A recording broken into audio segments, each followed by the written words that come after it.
అంత లేచి నిలబడాడు. నువ్వు చేయవలసింది ఒకటే, నువ్వు యేసయ్య దగ్గరికి వచ్చినావు, నువ్వు యేసయ్యను చూస్తున్నావు, కళ్ళు మూసుకోండి. నువ్వు యేసయ్యను చూస్తున్నావు, నీకు యేసయ్య కనబడుతున్నాడు, యేసయ్య నీతో మాట్లాడుతున్నాడు. నీ చెవులో ఆయన స్వరం నీకు వినబడుతుంది. కొంతమంది ఆయన స్వరం వింటున్నారు, కొంతమంది యేసయ్యను చూస్తున్నారు. నీతిమంతులు ఖర్జూరం చెట్టు మువ్వ వేయి ప్రకారం, చదవండి వాక్యము. నీతిమంతులు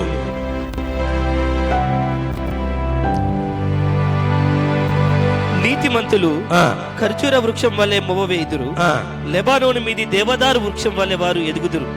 యెహోవా మందిరములో నాటబడిన వారై. యెహోవా మందిరములకు ప్రామిస్ చేస్తున్న విషయం ఏంటో తెలుసా? ఈ దేవుని మందిరములో నిన్ను ఆశీర్వదించాలనుకుంటున్నాడు, ఒలీవ కొమ్మల వలె నిలబెట్టాలని.